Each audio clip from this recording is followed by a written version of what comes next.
Hello everyone, welcome back to Country View Acres. So today it started off with like kind of a miserable day. It's cold, it's been rainy. I was lucky I got out here at 6:30 this morning and I was able to let the animals out of the barn.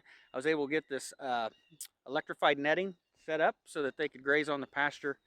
And by the time I made it back to the house back there, it just started pouring. So I timed it pretty good, but there's still more chance for rain today, and we're planning on butchering our meat chickens today.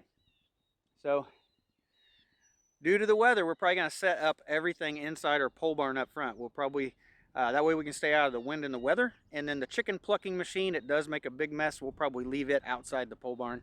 But that's what we're going to do today. We're going to be plucking our chickens, getting them all processed to go in the freezer. So let's head up to the pole barn and start setting everything up.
So we've got everything set up and I think we're ready to go get the chickens.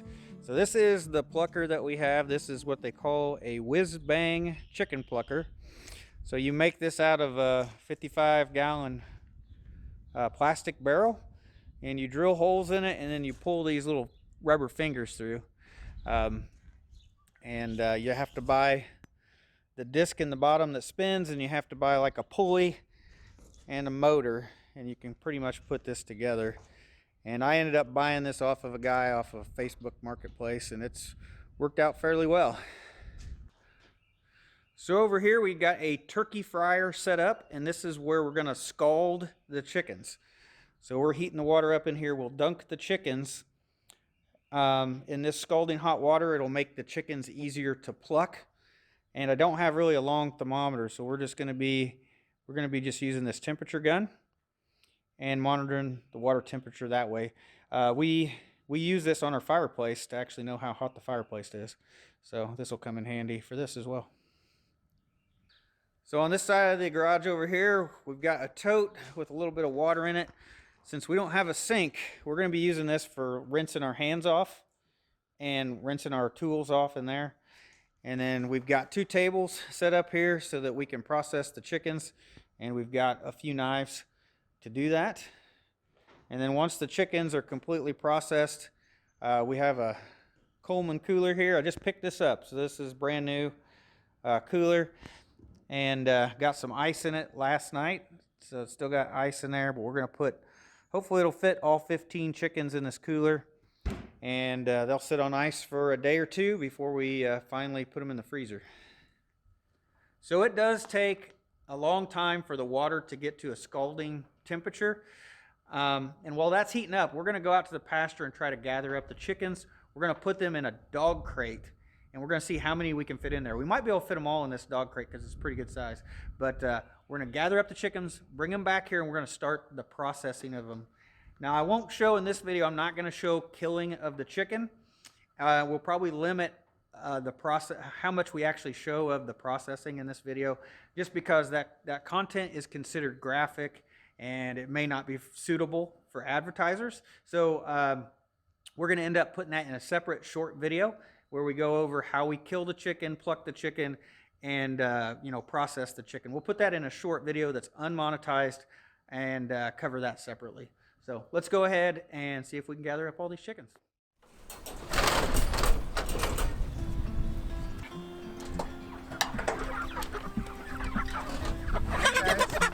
You want me to do that?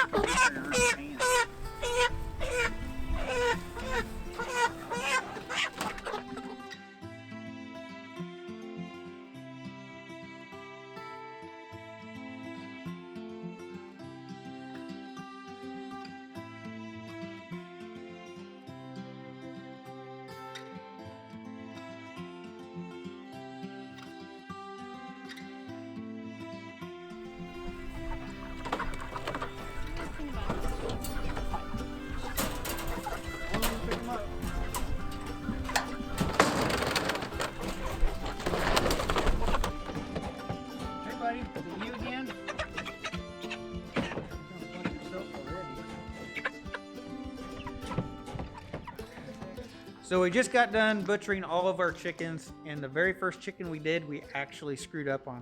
So we tried using this infrared thermometer to read the temperature of the scalding pot, and needless to say, we pretty much cooked that first chicken. It actually read like we were only like 137 degrees, or right under 140, and it just cooked that chicken. So we ended up getting something different. So we ended up getting a meat thermometer, and we left the probe actually dangling down into the water of the scalding pot.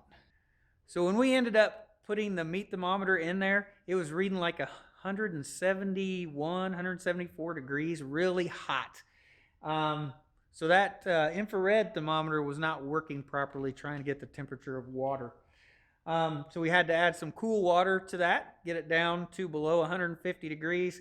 And then we ended up, we'd scald our chickens for 30 to 35 seconds. Seemed to work fairly well for us. We were trying to hold exactly 145 degrees. And then we ended up putting them into the chicken plucker. And you can see the chicken plucker, all of the feathers that have come off the chickens are kind of laying here on the ground. And we'll have to get this all cleaned up. We've already pretty much sprayed out the inside, so the inside looks fairly well, but you can see all the feathers that was plucked off the chickens. So shortly after we started, it actually ended up started raining, so we decided to get all the chickens butchered, and then we just laid all 15 chickens out on this table, and then we both went to processing them at the same time. So when it's all said and done, we ended up keeping, this is chicken livers. We got a whole bowl full of chicken livers. And then we've got a bag here that's got a bunch of the necks of the chickens so you can make chicken broth. And then this cooler actually worked out fairly well. 15 chickens fit in here fine. So you can see we added water in here to the ice that we had. And these chickens are doing good. You can see that's a pretty good sized chicken right there. So most of the chickens ended up being somewhere probably dressed out weight, somewhere around 5.5 pounds, somewhere in there. And most of them, their live weight was about 7.5 pounds before we started. So for right now, we're gonna let the chickens just sit on ice, and we're gonna go ahead and just start getting this all cleaned up. And then I'll probably head out to the pasture. We're gonna go ahead, probably get the chicken tractor picked up and go put that somewhere where we can store it. Get the electric netting out there all pretty much laid out as big as we can so the goats have as big a pasture area that they can graze as possible. So after we butchered the chickens, the first thing I did was pretty much go take a shower, because that's actually a very messy thing to do, is butcher all those chickens. And then tonight we are eating half of the chicken livers, and then we froze the other half, so we've got half in here frying, and we've got them breaded up back here. And what we did is we took the chicken livers, Rebecca soaked them. She soaked them in milk. I think helps pull some of the, she said it helps pull some of the blood out of the chicken liver. And then we ended up, you poke a bunch of holes in the liver with a fork. You try to poke it a bunch, and that'll keep it from popping. If anybody ever fried chicken livers, they pop bad, and you will get, oil splashing really bad. So poked a bunch of holes in them with a fork, and then breaded them up, got them frying. So one other thing we got going on tonight is we are making some broth. So we took all the necks that we had from the chickens, we put them in here to make broth, but that wasn't enough meat. So we actually still have a few meat rabbits left in the freezer. So we took a couple meat rabbits and put in here as well. And so we have got a huge batch of broth cooking here. So we've got some onions. We actually still have onions left over from last year's garden. So she put a couple of onions in there. And when we have fresh parsley, that's still in the garden from last year. So she cut some parsley and put in there. We've got some carrots and celery in there as well. And then that's going to should make us quite a bit of broth. And we'll end up canning that up for some broth to have. We'll probably end up pulling the meat off of the rabbits and making a meal out of that. But yeah, we got some broth going tonight, and we are cooking fresh chicken livers. So that's pretty typical right after we get done butchering chickens, is to go ahead and at least eat some of the livers up. So it's been a couple days since we butchered the chickens. We let them sit in the ice overnight in that cooler, and then we ended up putting them in these shrink bags, and we let them sit in the refrigerator for another day. So what we've done today is we're going back, we're double checking them, making sure we got all the feathers and everything looks good on them. And we're going to shrink these bags up. You can see we've already got some shrunk up over here. We're going to shrink them up so that we can freeze them. We'll probably get a final weight on them as well. But these shrink bags are really easy to use. We used them for rabbits as well, worked real well. So these are Texas shrink bags. They come with a plastic tubing, like a piece of plastic tubing. And you put it down inside and then kind of tighten up the bag a little bit. You put a zip tie around it. And that tubing, that's going to work like a straw. It's going to let the air out of the bag. So as you shrink this up, all that air needs to go somewhere. And that's what that tubing is going to let it do. So you want to make sure it's not in the bottom, because you need it to breathe well. So you might have to pull up on it just a little bit so that it has a good airway, basically. And all we're going to do is we're just going to dunk it in this pot of hot water. And this water is about 195 degrees. And it'll only take a few seconds. You'll hear the air coming out of the straw. I've got a set of tongs to just kind of help me hold it in the water.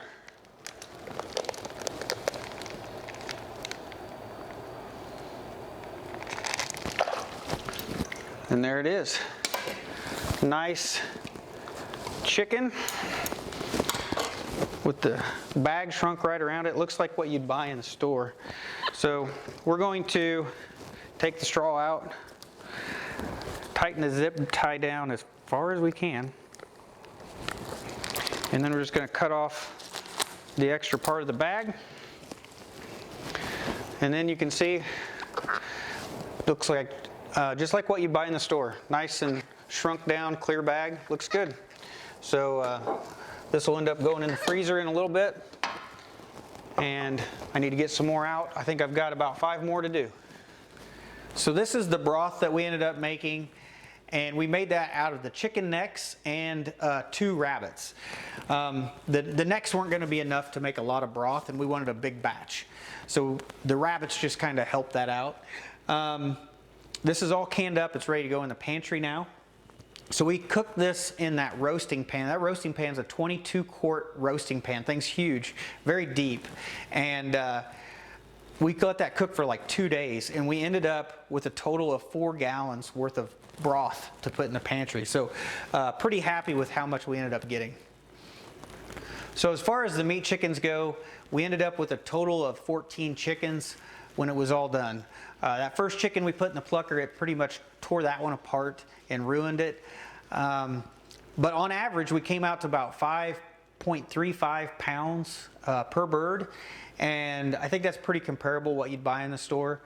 And total of 75 pounds worth of chicken that we put in the freezer. So I think that'll last me and Rebecca for a while.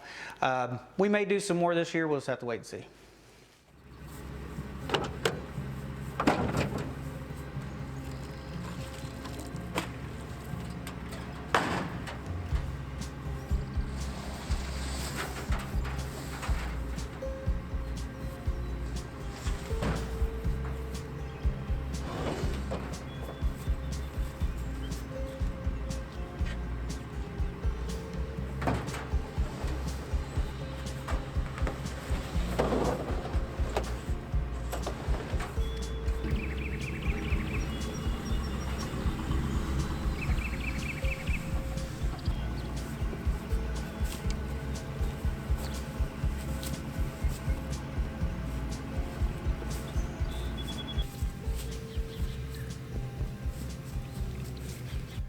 So I got the chicken tractor all loaded up this morning, and then I got the electric poultry netting. I've got it kind of stretched out as big as I can get it. That way the goats have plenty of grass in here for them to graze. Now, every night while I had the chicken tractor out here, I would pull this up and I would encircle the chicken tractor so that it was protected at nighttime. And then every morning I would go out and I would spread it back out so that the goats had plenty of area to graze. So I was moving this netting twice a day. So now that the chicken tractor's done, it's loaded up, I can just leave this set up the way it is and not have to move it for a while. But hopefully when we start putting in some fencing, this is going to be the first area to fence in right back here. It'll be more of kind of almost like a feedlot attached to the barn. We're going to, almost about the same size as the netting here, we're going to put some permanent fencing in and just have like a permanent little fenced in area. It worked good for a feedlot. May put some electric wire on the inside of it to use it for electric fence training as well. But now that at least now that the chickens are gone, I don't have to move this netting every day. So as far as the chicken processing is concerned, I think it went fairly well. We'd only done 8 chickens before. That was the most we had done before this. So we did 15 this time. And I think we thought at first that we could do this in like 2 hours, and it ended up taking us like 4 hours to do 15 birds. And some of that's going to be some setup time and then getting the scalder the right temperature. So keep that in mind. And then the cleanup time, that probably includes us cleaning everything up. But the slowest part of the process, or the plucking went well, scalding went well. I think even the processing of the chickens went fairly well. The slowest part of our process was the dispatching of the chicken. We use a killing cone, it's like a cone shape. You put the chicken in upside down, and it kind of rests in that cone and hopefully it relaxes and rests in that cone before you dispatch it. So that was the slowest part. I've seen where people have 3 or 4 of those cones set up so that they can set multiple chickens in those cones at a time. And we only have one. It's homemade, so I can definitely see, and it's really almost not big enough, but it works. And I can see where we definitely will probably buy more of what they call the killing cones to speed up this process. But anyway, the day has just begun. Actually, I came out here to let the animals out this morning, so I better go ahead and I'm sure they're raring to get out. So thanks for watching. I'll see you in the next video. See how much you weigh, buddy. About the same, 7 pounds, 7 ounces. Good boy.